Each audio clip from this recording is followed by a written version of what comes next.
I'm sorry. What the actual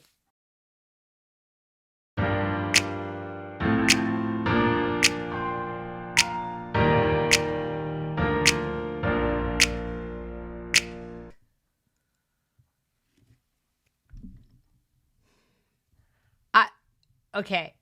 I admit. I'm going on the headline here. I'm going on the headline. Haven't read all the way through the article. This is from March of 2017. So this isn't actually new, but somebody shared this with me on Twitter, and they sent it to my DMs, and I saw the date, and I saw the headline, and I said, no, I'm still gonna react to this on video. I gotta react to this on video and just record my live reactions, or not so much live, but like recorded reactions as I'm reading it, because I want to experience this the way you, my audience, will experience this for yourselves. But 2017, this occurred. It's official. New York's prospective teachers will no longer have to pass controversial literacy exams. So I'm curious to find out what's controversial about it. But I'm wondering, because here we are at 2021, how many countless thousands of children have been on the receiving end of education from a teacher who didn't pass this exam, or didn't have to take this exam, didn't have a literacy exam at all. And then I'm kind of wondering, why was there a literacy exam in the first place? And don't prospective teachers theoretically have to be literate in order to get their certification and pass their education courses and so forth and so on? Like, I have so many questions, but anyway, let's just read this together, and then maybe we'll all know what's going on. Okay. State officials voted to make it easier to become a New York State teacher on Monday by knocking off one of the state's main teacher. So this was a certification requirement that you had to be literate or pass a literacy test. Okay, moving on. Prospective teachers will no longer have to take the academic literacy skills test, an exam designed to measure reading and writing ability. Okay, so far I've not heard anything that would be controversial. The decision marks a significant rollback of the state certification requirements, but officials said the literacy test had become an unnecessary hurdle for prospective teachers. Okay, all right. We definitely don't want hurdles that are unnecessary. The issue is not that literacy is not important. Literacy is everything, said Regent Kathleen Cation, who chairs the board's Committee on Higher Education. It's just that if you have a flawed test, does that raise standards or does that lower standards? I don't know. Depends on the flaws. The literacy test, which had become mandatory in 2014, was one of several requirements the state added to overhaul teacher preparation in 2009. Okay, so they added it in 2009 for some reason. They made it mandatory in 2014. I'd love to know why. So they were administering it. They decided they had to add it in 2009, and then they decided we got to make this mandatory in 2014. So that tells me that there were enough people like opting out of taking it and then possibly showing up in the classroom not having the requisite literacy skills, and then they made it mandatory. Okay, we're going to keep going. Regents hoped that a slate of more rigorous exams would help better prepare teachers for the real-life demands of the job and make for a more qualified teaching force. When I hear more qualified, that tells me there were flaws in the level of quality that they were dealing with, okay? They were hoping more rigorous exams would give them better quality. Seems logical, okay? In total, teachers have had to clear 4 certification hurdles, including the literacy exam. The other exams ask teachers to demonstrate their teaching skills, content knowledge, and understanding of students with particular needs. Though the intent was to create a more qualified teaching workforce, officials argued Monday the overhaul did not work out as planned, proving an unnecessary roadblock for prospective teachers. Unnecessary roadblock. Didn't work out as planned. Well, the plan was to get a more highly qualified teaching workforce. Did it not? Were they not more qualified? Were they equally illiterate as before? Because they're saying it didn't work out as planned. I mean, so far I'm not hearing how it's a hurdle, but okay, let's keep going. The exam faced legal challenges after a low... Oh, we're coming down to it, aren't we? Here we go. Okay, here we go. After a low percentage of Black and Hispanic students passed the test. Only 38% of aspiring Black teachers and 46% of aspiring Hispanic teachers passed the test between September 2013 and June 2016, compared to 69% of their white peers. Only 69% of the white peers passed, you guys. That's so okay. According to the state education department officials. I want to linger here for a moment. Only six. This is bad. We have to get rid of the test because we have too few Black and Hispanic students are passing. But can we have a chat about the slightly more than half of the white peers who are passing? See, that's what they do. They do this all the time. They get rid of standardized tests, or they get rid of tests, or they lower grades because they say it's not working out for the Black and Hispanic students. But they neglect the fact, and then they talk about white privilege, of course. They neglect the fact that over there on the white side of the spectrum of the color, card, the kids are not doing so awesome. And now apparently the adults are not doing so great either. I don't think 69% passing is very good. I really don't. Of the candidates. And these are people coming out of education schools. So they're taking literacy tests and only that many are passing, but they want to do away the test because of the Black and Hispanic. Either the test is flawed across the board and it's just terrible tests, or the candidates across the board kind of suck.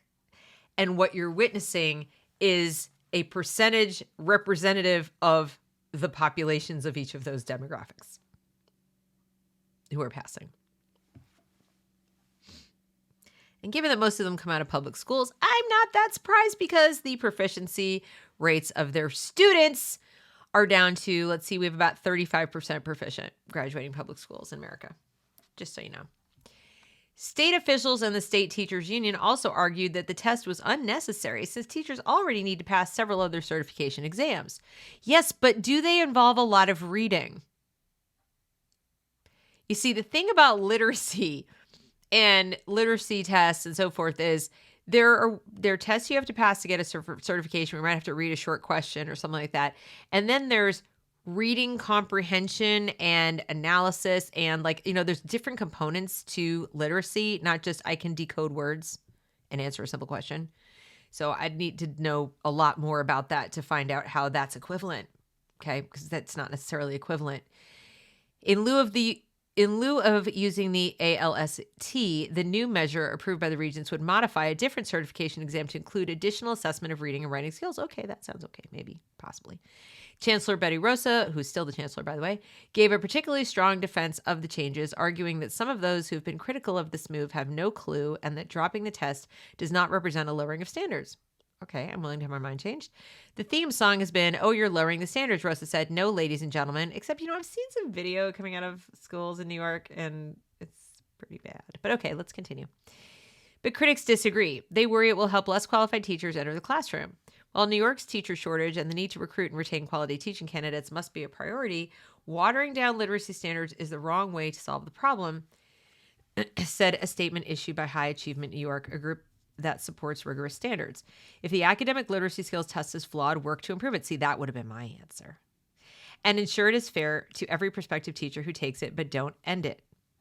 I agree. I'm failing to see the argument against this. Fix the test. If your argument is the test is flawed, if that is your argument and not a BS cover-up argument because you don't want to admit the real reason resides in the demographics of the results, even though only 69% of the white candidates are passing it, I just got to ask, why didn't you even try to improve the test? I mean, how do we, first of all, to say that it's flawed would assume you've got some specific gripes about it, or you can identify the flaws. Otherwise, how can you say it's flawed?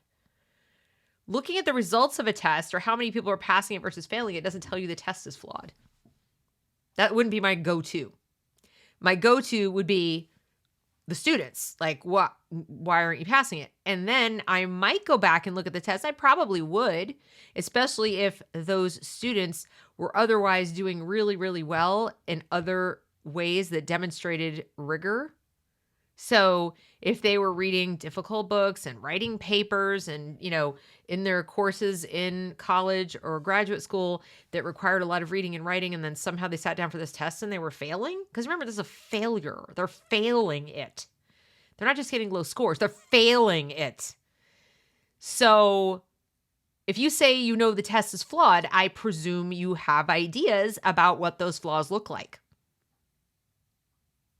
In which case, it's just logical to wonder why you don't go back and try to fix those flaws. You don't just get rid of the test. That's definitely suspicious, or as my daughter would say, sus. Vice Chancellor Andrew Brown expressed concern that the change may not be in the best interest of students, particularly those who are already at a disadvantage. Yes, again, how does it help the disadvantaged student who comes from a home perhaps where they don't have a lot of books? Maybe the parent doesn't speak English as a first language. Maybe there's somebody else there to read to them. So in other words, they're not starting in the same place as the kid whose house is full of books and the parents read and so forth. And notice I didn't say race. I'm talking about disadvantages that are easy to spot, not just the color of your skin. But let's just, even if we go there, even if we go to assuming disadvantage in the Black and brown children, okay, which is probably fairly safe to do in New York City, but not always.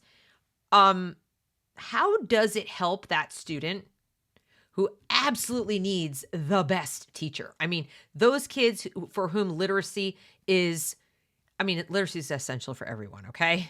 But literacy is going to be harder to develop and, improve over time, given that they go home to a home possibly with no books and so forth. So in other words, the supports outside of the school are not going to be the same as some of the other students. That child needs a teacher who's going to really instill in them a love of learning, not just have the skill to teach them to read using the proper science of reading, by the way. But they also need a teacher who's going to inspire them to believe in themselves, that they can do it, that they can go to the library and take out books or help them get books, send them home with books, really instill in them a love of reading so that reading continues outside the classroom so that they can maintain gains over the summer too, and vacations and things like that, so that they can deal with other issues they're going to face. They need better than good teachers. They need the best. Having a teacher who looks exactly like them by skin tone is not going to solve their problem all by itself. And if you lower your standards to have representative diversity in the classroom, that kid is hurt more. That kid is hurt more than anybody else for the reasons I just gave. Now, you can come at me with, well, studies have shown that kids really respond better to teachers who look like them, and it's very important. I'm sure there are some studies that show that a student feels a sense of comfort if their teacher looks like them or comes from their culture, et cetera. I don't doubt that for a second, that there is something to be gained there. My question is that gain, have you ever compared that gain to the loss for their skill development if the teacher is not highly skilled? Have you ever compared that gain to the gain of having a highly skilled teacher who is not the same color or same background? I don't think they're equal. Putting these things on equal level of highly gifted teacher or just really qualified teacher who passes the literacy test who happens to be white versus teacher who failed the literacy test but happens to be Black. I'm sorry. I don't care what names you call me, but I really don't believe that you are doing a greater service to that student by putting the teacher who looks like them in the classroom with them as opposed to the teacher who could pass that test. And that's not even knowing the test. That's just knowing that somebody says a test is flawed, doesn't try to fix a test, and cancels a test based on the demographics of the people who are failing it. Just saying. The regents passed the measure as an emergency regulation Monday evening. It will go into effect immediately, and the board expects it will likely be adopted as a permanent rule in July. Emergency measure. So, and this was in 2017. So that meant they were really eager to get more teachers in. So do we really believe that the people they then hired after this emergency measure were highly qualified? Do we believe that? I don't. Do I think there are better ways to recruit and retain teachers than making it easier in this way? Absolutely. I think one of the ways you do it is removing some of the other tests for certification that don't have to do with literacy and reading and writing, because you would be doing away with certification tests to facilitate the entry into the profession of people coming from other professions, where the fact that they were in that profession for any length of time is a de facto proof of their literacy. Okay. So I can think of any number of professions, any number of types of people that would want to go and teach in a public school. Maybe not now, not today, not anymore, but maybe back in 2017, before all kinds of problems and we knew how bad the unions were. And the hurdles that are keeping them out are they've got to jump through all kinds of certification hoops, and they're treated as though their life experience and their knowledge and the subject matter expertise they have doesn't count. Like, it's not as important as passing the certification program, which can't be that hard because you just got rid of a literacy test and you're telling us, well, that's good enough. But it costs money to go through that. It costs time to go through that. And honestly, a lot of it, I took certification classes and took the certification tests when I got my master's in Pennsylvania. And I'll be honest with you guys, I had a 3.9 GPA from University of Pennsylvania to get my master's degree. So I got like virtually all A's in all my classes. The only one I didn't was in my social studies class or history class, where I went, butting heads with the professor because he was a Marxist. But I mean, I still got a B, but nonetheless, really high grades, did very well in my student teaching, high marks from my supervisor there, everything. But I almost failed the certification test.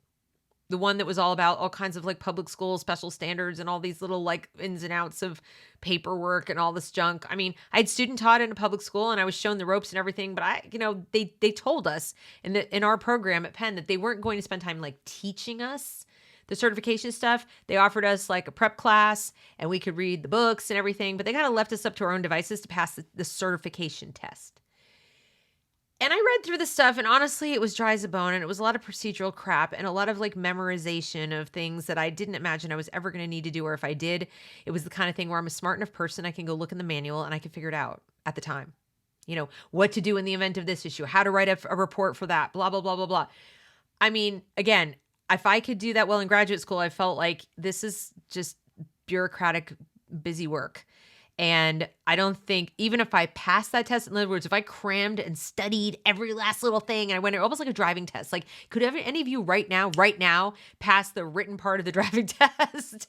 I mean, maybe, but you'd probably want to go study for it first, even though you've been driving for years. That's kind of how I felt about the certification test. So when you tell me they pass these other certification tests that involve reading and writing, there was reading in it. It was just reading about stupid stuff. It was mostly memorization. If you could pick out the words for the specific policy and you'd memorize the policy and you could answer the right questions, you could sort of almost guess, but there were some that I would just like, I don't even remember the name of this I barely studied for it. So I passed it by the skin of my teeth, but to me, that doesn't really say anything about their quality as a teacher, especially in subject matter areas. So unless you have people taking separate subject matter tests, which again, I would like to believe have a bunch of things that test their literacy. I think you should lift that requirement for people who have life experience and work experience that would be commensurate with passing that test, or maybe have them be able to get a provisional certificate based on their life experience, and then they can take the certification test later or something like that. But like remove some of these hurdles, make it easier for subject matter experts to come into the school. Not for nothing, don't make them join the union. That'll never happen. I mean, it's not legal to force them to, but there's a heck of a lot of pressure. There are things they don't get if they don't join the union. So I think there are barriers they're not looking at, and this test is not like the number one thing. But I just find that interesting. That was done in 2017, and the quality of the schools and their literacy rates have only gone down. So yeah, emergency session. As part of the regulation, state officials would also extend a safety net provision for the EdTPA exam, a test that requires teachers to submit a videotape of them teaching a lesson. The safety net, which allows students to take an easier paper-based exam, was put in place after only 77% of prospective teachers passed the exam after it rolled out in New York. Prior exams yielded a much higher pass rate. It will continue until the state creates a new passing score for the exam. A new passing score?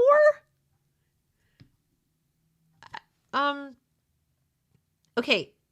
So the EdTPA exam required them to submit a videotape of them teaching a lesson, and then they had an exam to take on paper-based because only 77% of the people passed a video exam. Then they're going to go in the classroom. Not enough people can do this. We need to make the test easier. So you have higher pass rates. The yield should be better teachers. Okay, instead of finding a different way to get higher pass rates, how about finding a better way to educate teachers so they pass the test? How about going out and recruiting better candidates in the first place? How about making teaching as desirable a job as other jobs so that qualified, smart people actually want to become teachers? And it doesn't become like the place people go who can't do much of anything else and they want good benefits. I'm like reading this like the words mean something totally different to me than other people, I guess. Prior exams yielded much higher pass rates. It will continue until the state creates a new passing score. We got to create a new passing score? The regents also discussed whether to allow students who barely failed the EdTPA exam a chance to earn their teaching certification through a review of other measures, such as grades and teacher recommendations. So we're going to go out to the people who failed, or they barely failed. They like a little bit failed. And we're going to go out and try to make it possible for them to pass some other way. Now, if you're talking about somebody who otherwise was really great and it was just this one thing, oh, okay, help them pass it. Maybe they're not good on video or something. But I'd really want to know, it says other measures such as grades and teacher recommendations. You got to go in the class and teach, guys. It's not for everyone. It really isn't for everyone. We need to know, like as parents, that the standards were so high that the people who walk in the classroom are the best. And if that means there's a teacher shortage, then that should tell you there's something wrong with the profession. Because good, talented people say they go where the money is. No. They go where their interest is. They go where they feel supported. They go where they genuinely believe they are going to be treated as professionals when they're there. They go where there is a sense of autonomy over their job and their work product so that they can actually respect themselves when they go home at night. That's where good, talented, critical thinking, creative people go for longer than like 8 months or a year, because a lot of people do go into teaching thinking, I'm going to change it. I'm going to be the one. It's going to be different in my classroom. And after a year, they're like, ah, and they run screaming from the building and they never to return or silently screaming. Anyway, there's a high attrition rate. This calls for examining the profession in your state and not dealing with, let's go in and tinker with the exam to make it easier for people who probably this was like their last stop before, working in fast food or something. I'm sorry. I am an elitist. I'm not going to sugarcoat it. I want excellent teachers in the schools. Our kids deserve it.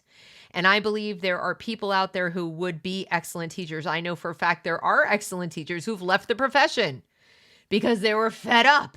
They couldn't take it anymore. I know there were some teachers who were hanging on who were excellent. And there's some special kind of humans. I don't know. They have halos or something, but they're few and far between, and they're hanging on by their fingernails because their colleagues are people they don't even want to have lunch with, much less be collegial with. So we need to take a look at the teaching profession overall. This isn't the way to do it. And as I said, I'm bringing you a video about something that happened in 2017 because we are now 4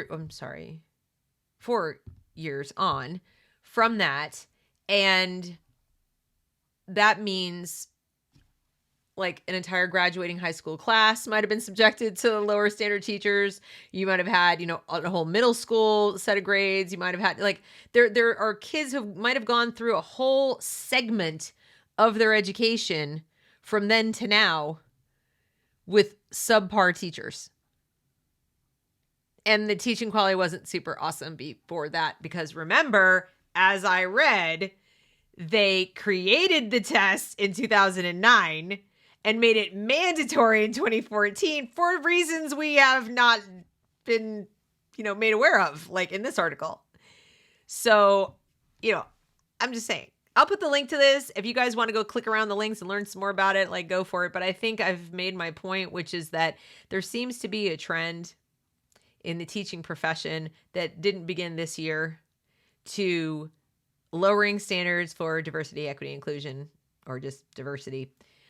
Representative diversity, which is just the wrong kind anyway.